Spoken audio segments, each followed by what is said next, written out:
Bapak, Ibu, saudara-saudaraku jemaat yang diberkati Tuhan, mari kita siapkan hati dan pikiran kita. Kita masuk pada pelayanan pemberitaan firman Tuhan yang akan kita baca dan renungkan menurut Alkitab dari kitab Perjanjian Lama, Imamat pasal 1 ayat 1 sampai ayat 9. Mari berdoa mohon bimbingan Roh Kudus Tuhan. Sabdamu adalah terang dan pelita hidup kami. Maka bimbinglah kami dengan Roh Kudus-Mu Tuhan, ketika kami membaca dari Alkitab, merenungkan dan mendengarkan sabdamu.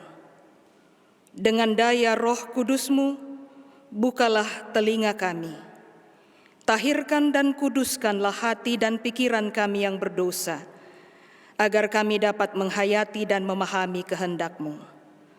Hamba-Mu yang Tuhan tempatkan di sini untuk memberitakan firman-Mu bagi jemaat, layakkan dan perkenankanlah supaya hamba bukan saja menjadi pemberita, tetapi juga pelaku teladan firman.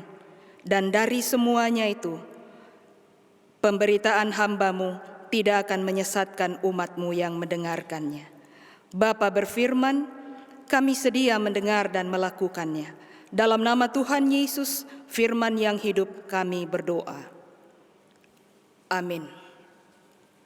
Jemaat yang diberkati Tuhan, mari berdiri untuk menyambut firman Tuhan yang akan kita baca dari Alkitab menurut kitab Imamat pasal 1 ayat 1 sampai ayat 9 yang menyatakan, Tuhan memanggil Musa dan berfirman kepadanya dari dalam kemah pertemuan. Berbicaralah kepada orang Israel dan katakan kepada mereka, apabila seseorang di antaramu hendak mempersembahkan persembahan kepada Tuhan, haruslah persembahanmu yang kamu persembahkan itu dari ternak, yakni dari lembu sapi atau dari kambing domba. Jikalau persembahannya merupakan korban bakaran dari lembu, haruslah ia mempersembahkan seekor jantan yang tidak bercelah. Ia harus membawanya ke pintu kemah pertemuan supaya Tuhan berkenan akan dia. Lalu ia harus meletakkan tangannya ke atas kepala korban bakaran itu, sehingga baginya persembahan itu diperkenankan untuk mengadakan pendamaian baginya. Kemudian haruslah ia menyembelih lembu itu di hadapan Tuhan, dan anak-anak Harun, imam-imam itu, harus mempersembahkan darah lembu itu dan menyiramkannya pada sekeliling mezbah yang di depan pintu kemah pertemuan. Kemudian haruslah ia menguliti korban bakaran itu dan memotong-motongnya menurut bagian-bagian tertentu. Anak-anak Imam Harun haruslah menaruh api di atas mezbah dan menyusun kayu di atas api itu. Dan mereka harus mengatur potongan-potongan korban itu dan kepala serta lemaknya di atas kayu yang sedang menyala di atas mezbah. Tetapi isi perutnya dan betisnya haruslah dibasuh dengan air, dan seluruh itu harus dibakar oleh imam di atas mezbah sebagai korban bakaran, sebagai korban api-apian yang baunya menyenangkan bagi Tuhan. Demikianlah firman Tuhan, terpujilah Kristus, haleluya. Haleluya, haleluya, pujilah Tuhanmu selamanya, haleluya. Nyanyi dan soraklah, agungkan namanya, pujilah Tuhanmu selamanya, haleluya. Jemaat silakan duduk kembali. Bapak, Ibu, dan saudaraku yang diberkati Tuhan, salam damai sejahtera bagi kita semua. Apa kabar? Semoga kiranya keadaan sulit, kondisi wabah virus corona seperti yang sedang kita hadapi saat ini tidak merenggut semangat dan sukacita kita terus berada di rumah untuk saling mendoakan, saling menopang, baik sebagai warga gereja maupun sebagai warga negara, khususnya di kota kita di Makassar. Supaya dengan semangat dan sukacita yang ada pada kita, kita terus hidup dalam pengharapan dan kasih Tuhan yang akan memulihkan situasi dan kondisi ini. Bapak, Ibu, dan saudaraku yang diberkati Tuhan, saya mau mengajak kita semua untuk mengikuti ada satu games atau permainan dalam Facebook. Mereka yang eksis di Facebook pasti tahu tentang permainan ini. Permainan itu adalah tes daya ingat. Nah, di Facebook biasanya orang yang memposting itu berkata begini: kapan pertama kali Anda bertemu dengan saya? Lalu apa kesan pertama? Nah, saya mau mengubah itu untuk mengajak kita, saya mau bertanya kepada Bapak, Ibu, Saudara, kapan pertama kali Anda mengenal persembahan? Dan apa kesan pertamanya? Bapak, Ibu, dan saudaraku yang diberkati Tuhan, jika pertanyaan tes daya ingat itu disampaikan kepada saya, maka saya akan mengatakan bahwa pertama kali saya mengenal tentang persembahan itu sekitar tahun 1974. Waktu itu saya masih SD, kelas 1, dan melalui KAKR.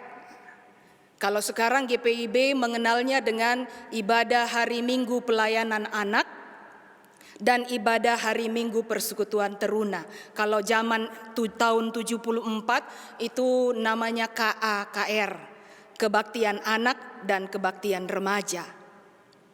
Bapak, Ibu, dan saudaraku yang diberkati Tuhan, nah pada waktu itu dan pada saat itu kami diperkenalkan tentang persembahan. Ceritanya ada 2 orang anak dari Adam dan Hawa, yaitu Kain dan Habel. Habel adalah seorang peternak dan Kain adalah seorang petani. Nah, menurut cerita waktu itu, bahwa Habel mempersembahkan dari hasil ternak tambun yang begitu bagus, yang gemuk, dipersembahkannya sebagai korban kepada Tuhan. Sementara Kain katanya mempersembahkan hasil pertaniannya, lombok, tomat, katanya yang busuk-busuk. Sehingga akibatnya persembahan Habel yang diterima oleh Tuhan, tandanya katanya asap yang membumbung naik lurus ke langit. Sementara persembahan Kain yang berasal dari hasil pertanian yang busuk itu tidak diterima oleh Tuhan. Tandanya asapnya katanya tidak membumbung lurus ke langit, tetapi dia terbang kemana-mana. Kesan pertama yang saya dapati adalah bahwa ternyata untuk memberi persembahan kepada Tuhan kita tidak boleh main-main. Persembahan harus yang terbaik yang kita berikan. Mulai dari saat itu, kalau orang tua saya memberikan saya uang persembahan yang sudah lusuh dari pasar, saya tidak mau terima. Karena saya takut nanti saya jadi seperti Kain yang persembahannya tidak diterima oleh Tuhan. Karena busuk. Berbeda dengan Habel yang mempersembahkan yang terbaik kepada Tuhan. Nah, bagaimana dengan Bapak, Ibu, saudara-saudara? Kapan pertama kali Bapak, Ibu, dan Saudara mengenal tentang persembahan? Itu masing-masing dari versinya. Bapak, Ibu, dan Saudaraku yang diberkati Tuhan, hari ini dalam pembacaan kita membaca tentang kitab Imamat. Sedikit dulu tentang Alkitab, khususnya kitab Imamat. Bapak, Ibu, dan Saudara, kalau disuruh memilih membaca kitab Imamat atau kitab Mazmur yang lebih menyenangkan, tentu orang akan memilih lebih enak dan lebih menyenangkan membaca kitab Mazmur. Kenapa? Karena kitab Mazmur itu seringkali relevan dengan keadaan kita. Karena kitab Mazmur itu seringkali mewakili perasaan kita, bahkan keadaan dan kondisi hidup kita. Mudah dimengerti karena sering terjadi dalam kehidupan kita. Sementara kitab Imamat tidak terlalu disukai oleh banyak orang. Karena katanya kitab Imamat itu sukar untuk dipahami, kurang menarik, bahkan jarang dipelajari, dan tidak penting-penting amat. Alasan yang lain, kitab ini terasa asing bagi pembaca yang hidup pada masa kini. Di dalamnya berbicara tentang korban-korban persembahan yang sangat ditekankan dalam kehidupan bangsa Israel. Terasa tidak penting bagi orang percaya di masa kini. Kemudian lagi, nampaknya kitab Imamat hanya mengatur tentang persoalan ibadah dalam Perjanjian Lama dan sudah tidak relevan lagi bagi kebutuhan masyarakat di saat modern ini. Bapak, Ibu, dan Saudaraku yang diberkati Tuhan, betul, kitab Imamat berisikan aturan-aturan tentang hal-hal yang berhubungan dengan ibadah dan cara hidup umat Israel di hadapan Tuhan. Salah satu aturan yang menonjol yaitu tentang korban. Maka pertanyaannya, apa itu korban? Korban memiliki dua pemahaman. Jika kita mengkaitkannya dengan lingkungan masyarakat umum, maka kita akan mendapati pemahaman korban adalah seseorang yang sangat menjadi menderita akibat perbuatan orang lain yang jahat kepadanya. Dan hal ini biasanya kita dapati dalam lingkup kepolisian atau dalam lingkup hukum dan pengadilan. Sementara korban menurut Alkitab atau secara khusus yang kita mengerti sebagai orang percaya, korban di sini adalah pemberian untuk menyatakan kesetiaan dalam suatu kebaktian. Atau ringkasnya mau dikatakan korban berarti persembahan. Nah, Bapak, Ibu, dan Saudaraku yang diberkati oleh Tuhan, ketika kita bicara tentang persembahan, maka kita akan terpikirkan tentang bagaimana cara kita selama ini memberi persembahan. Apakah sudah tepat? Apakah sudah seperti yang difirmankan oleh Tuhan? Tidak usah jauh-jauh. Setiap hari Minggu sebelum wabah virus corona ini yang menjauhkan kita dari ibadah persekutuan dalam gedung gereja, saya itu suka memperhatikan di belakang di konsistori. Kasihan itu majelis jemaat, diaken, dan penatua. Kalau mau menghitung persembahan itu harus dipilah baik-baik. Karena ada uang yang sudah lusuh mungkin dari pasar atau kembalian uang parkir atau apalah itu. Diremuk-remuk begini, sudah jumlahnya tidak banyak, maaf. Diremuk lagi, diremuk-remuk, lalu majelis jemaat itu harus membuka pelan-pelan mengurainya. Kalau tidak, dia robek, hancur. Belum lagi ada pengalaman saya. Kalau bicara tentang persembahan, maka kita harus mempersembahkan yang terbaik. Nanti sebentar kita akan tahu yang seperti apa itu. Saya masih ingat tahun 1993.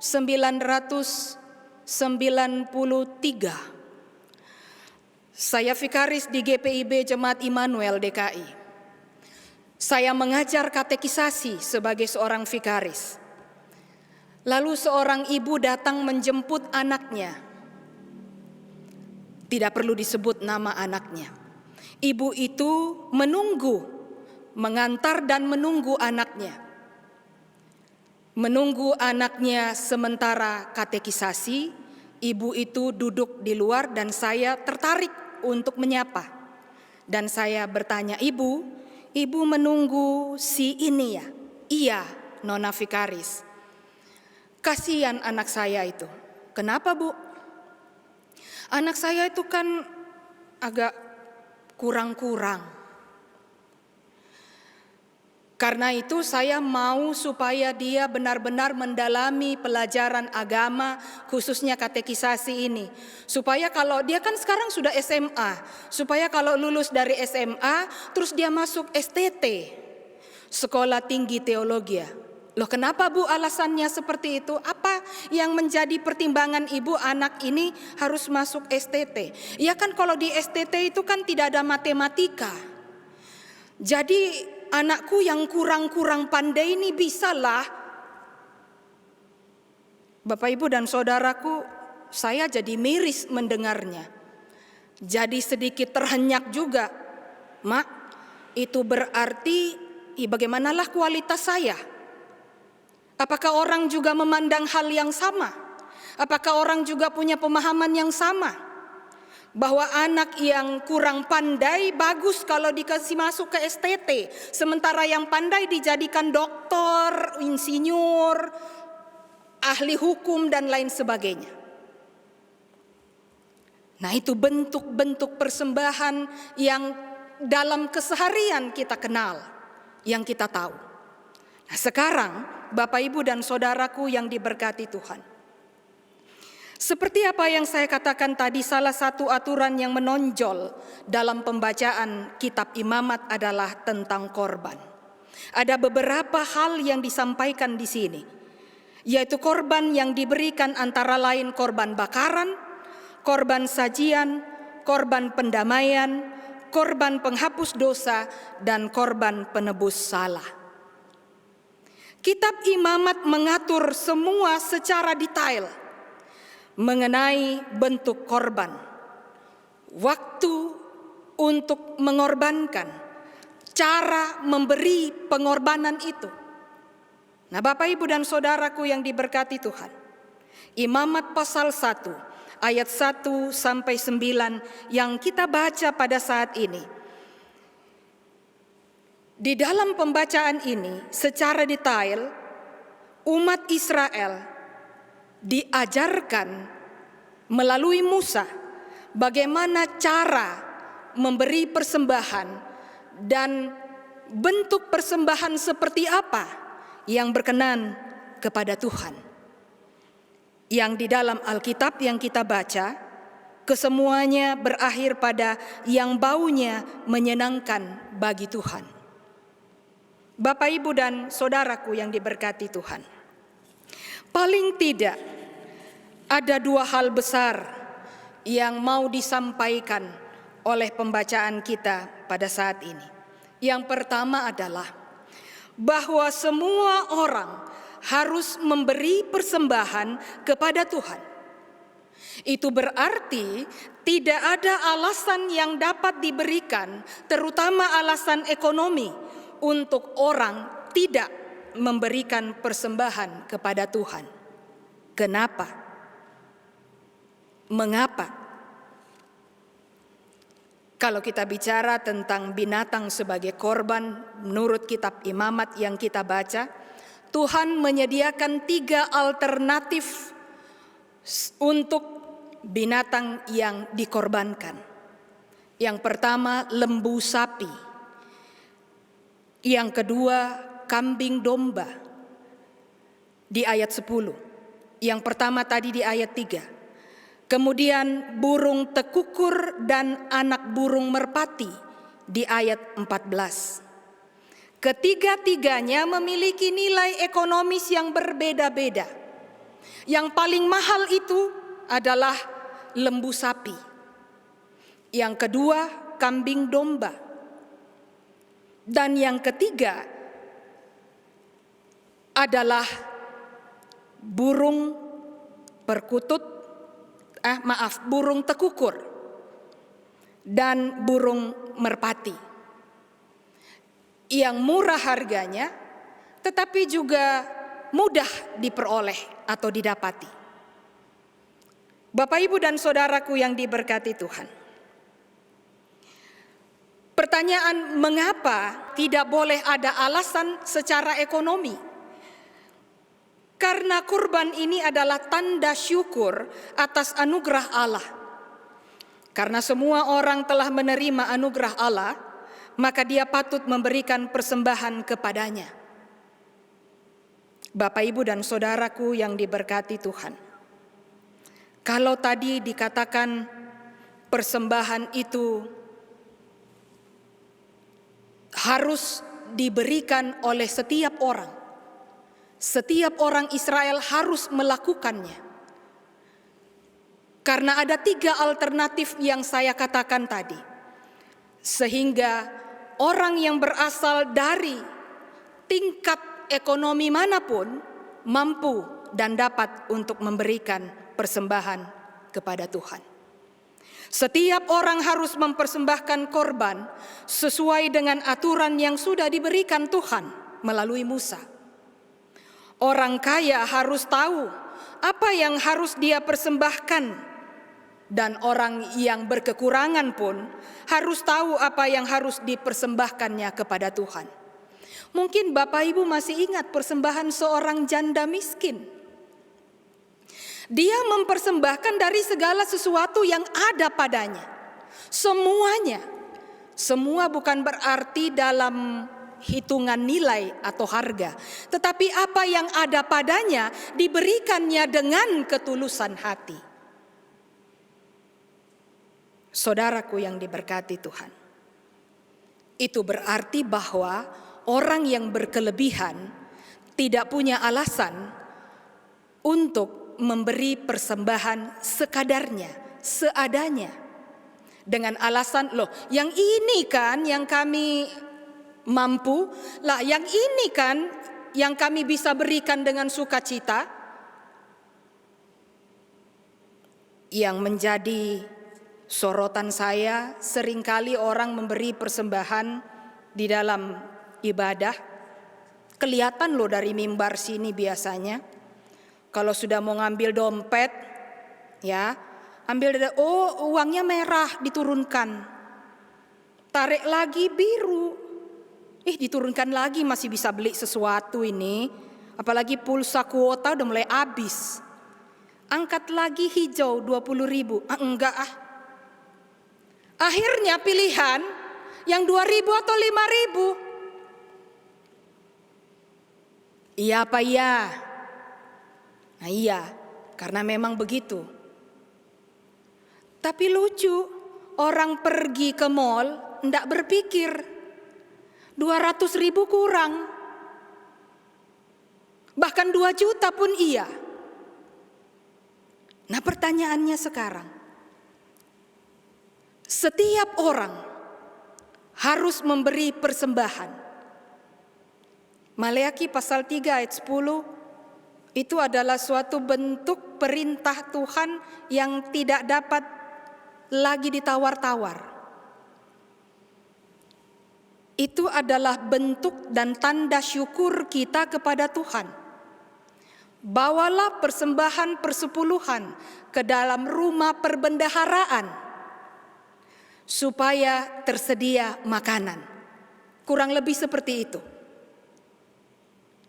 Bapak Ibu, kemarin saya membaca ada berita bahwa GPIB Jemaat Bukit Zaitun memberi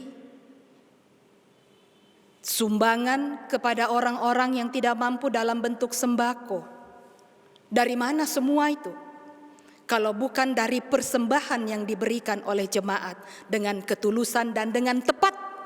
Saya katakan tepat karena seperti apa yang dikatakan oleh firman Tuhan, memberi dari kemampuan dan dari daya kita. Sebaliknya orang yang berkekurangan jangan juga mau dibilang jor-joran, mau juga dibilang bahwa dia orang yang hebat dalam memberi sehingga memaksakan diri untuk memberi. Padahal sebenarnya bukan demikian yang dituntut oleh Tuhan.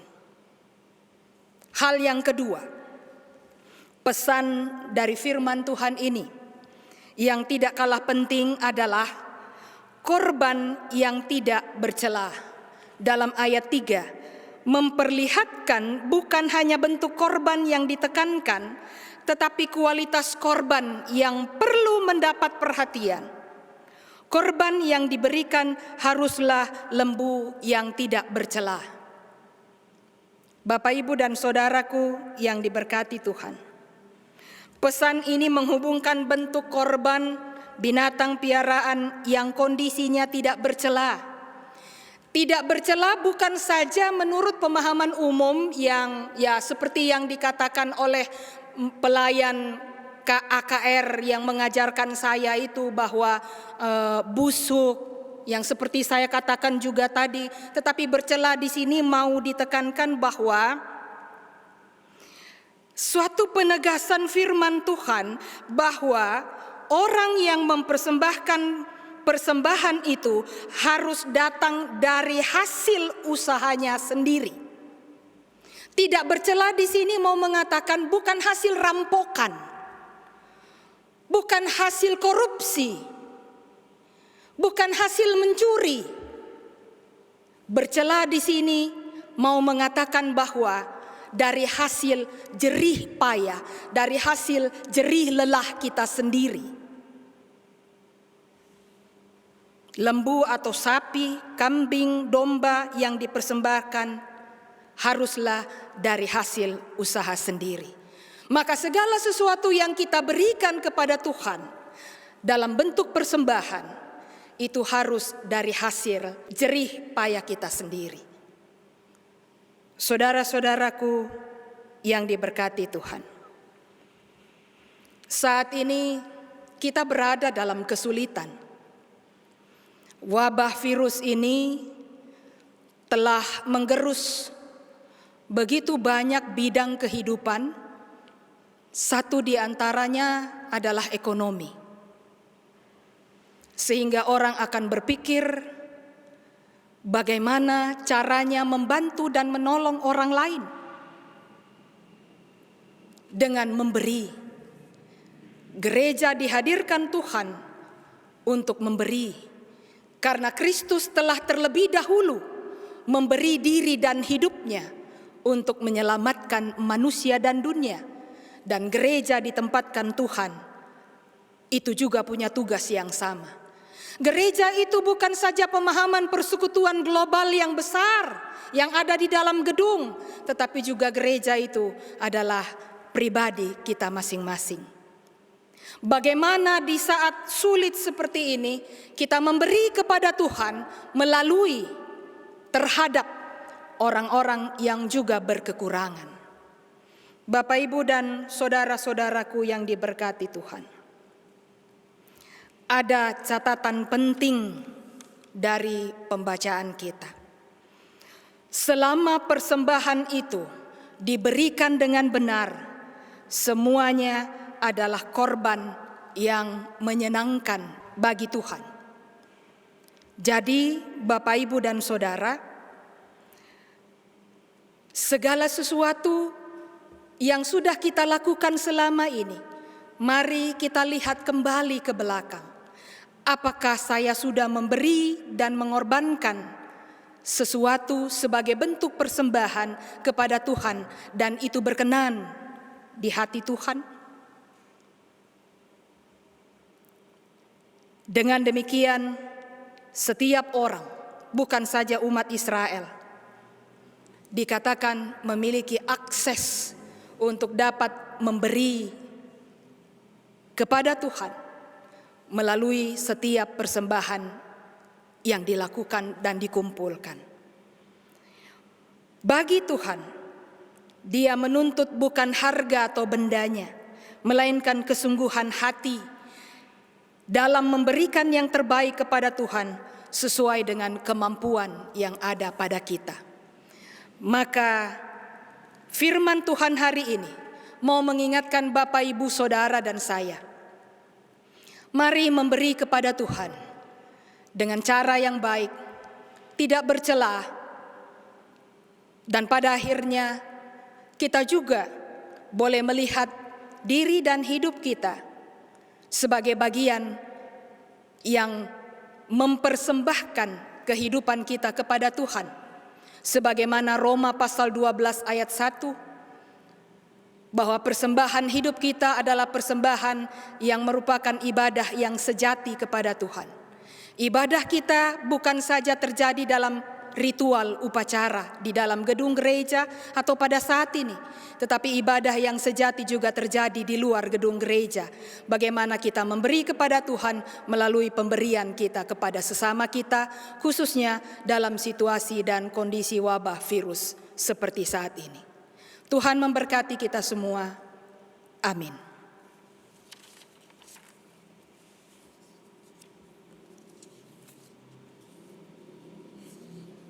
Jemaat yang diberkati Tuhan, untuk mengaminkan firman Tuhan yang sudah sama-sama kita dengar dan renungkan, kita memuji Tuhan melalui Kidung Jemaat 381 bait 1 dan baitnya yang ke-7, Yang Maha Kasih.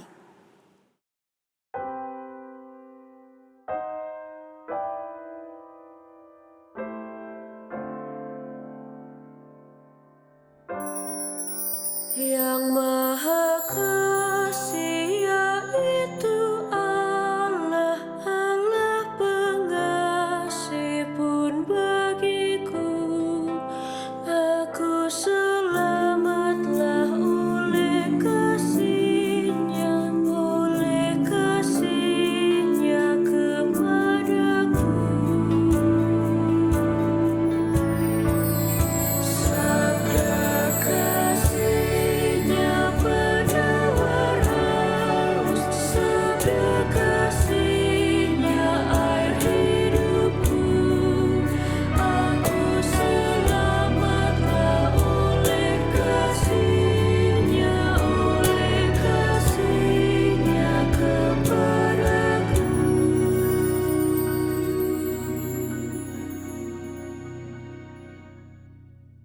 Saudara-saudaraku yang diberkati Tuhan, mari bersama-sama kita rendahkan diri dan hati kita di hadapan Tuhan. Kita bersatu di dalam doa syafaat. Kita berdoa. Ketika hari perhentian tiba, Tuhan menghimpunkan kami dalam kehidupan persekutuan gereja Tuhan. Bukan di tengah-tengah gedung gereja, tetapi di tengah-tengah keluarga kami masing-masing. Disinilah gereja mendapati maknanya.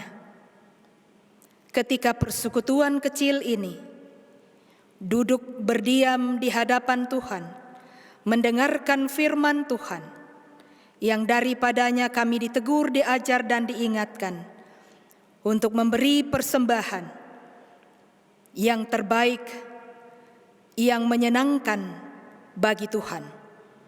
Segala sesuatu yang sudah kami dengar dari firman Tuhan itu, kiranya meneguhkan kami, supaya kami memberlakukannya dalam kehidupan beriman. Saat ini, di tengah-tengah kehidupan keluarga dan rumah tangga kami berdoa untuk bangsa dan negara kami. Kami berdoa untuk dunia yang sementara menghadapi wabah virus corona. Tuhan berkati para pemimpin bangsa dan negara. Tuhan memberkati secara khusus pemerintahan di Indonesia. baik di pusat, bahkan sampai di daerah di pelosok tanah air, khususnya di kota Makassar. Kami berdoa, Tuhan memberi kekuatan dan kesehatan.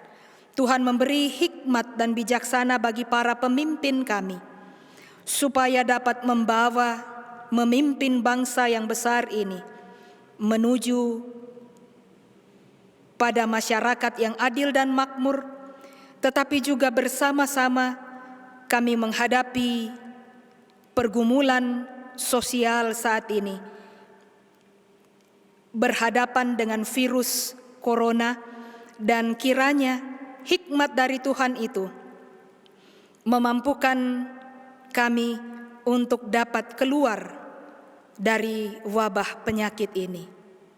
Bapa Tuhan yang di sorga, kami berdoa kiranya Tuhan memberkati setiap bagian keluarga kami masing-masing, anak-anak kami, orang tua kami, tugas dan tanggung jawab peran kami masing-masing dalam aktivitas kami.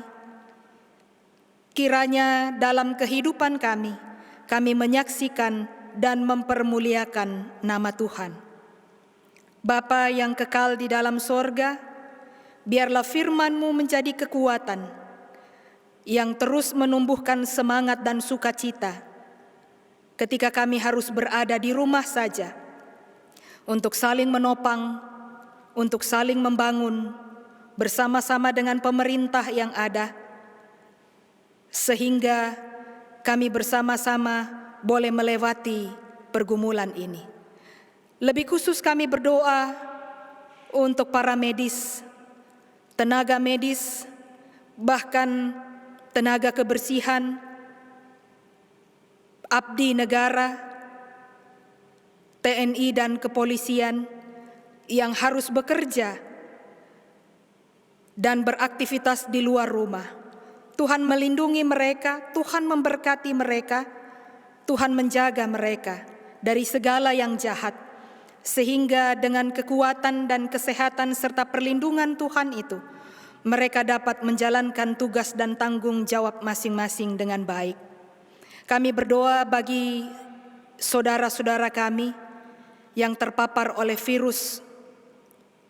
Kiranya Tuhan memberkati pengobatan, perawatan, pelayanan para medis sehingga mereka dipulihkan dan disembuhkan. Tuhan menghibur dan menguatkan sesama kami, saudara-saudara kami yang dari tengah-tengah kehidupan mereka Tuhan mengambil milik kepunyaan Tuhan, kekasih-kekasih mereka, baik oleh karena wabah ataupun karena penyakit yang lain. Biarlah kiranya Tuhan menghibur dan menguatkan mereka. Bapa yang kekal di dalam sorga, kami membawa gereja Tuhan, Gereja Protestan di Indonesia bagian Barat, secara khusus Jemaat Bukit Saitun. Tuhan memberkati menjadi saluran berkat Tuhan di tengah-tengah kehidupan yang sama-sama kami hadapi dan dalam kondisi yang sulit pada saat ini. Ini doa dan syukur kami Bapa, ini syafaat kami yang kami bawa di dalam nama Tuhan Yesus yang mengajar kami berdoa bersama. Bapa kami yang di sorga, dikuduskanlah namamu, datanglah kerajaan-Mu, jadilah kehendak-Mu di bumi seperti di sorga. Berikanlah kami pada hari ini makanan kami yang secukupnya, dan ampunilah kami akan kesalahan kami, seperti kami juga mengampuni orang yang bersalah kepada kami. Dan janganlah membawa kami ke dalam pencobaan, tetapi lepaskanlah kami daripada yang jahat. Karena Engkaulah yang empunya kerajaan dan kuasa dan kemuliaan sampai selama-lamanya. Amin. Jemaat Tuhan, mari berdiri. Pergilah dalam damai sejahtera, lakukanlah firman Tuhan yang telah diberitakan. Atas nama Allah yang memanggil, meneguhkan, dan memberikan otoritas Kristus kepada hamba-Nya, kami diutus untuk menyampaikan berkat kepada kamu. Karena itu angkatlah hati, arahkanlah pikiranmu kepada Tuhan, terimalah berkat Allah. Damai sejahtera Allah yang melampaui segala akal akan memelihara hati dan pikiranmu dalam Kristus Yesus. Amin. Amin. Amin.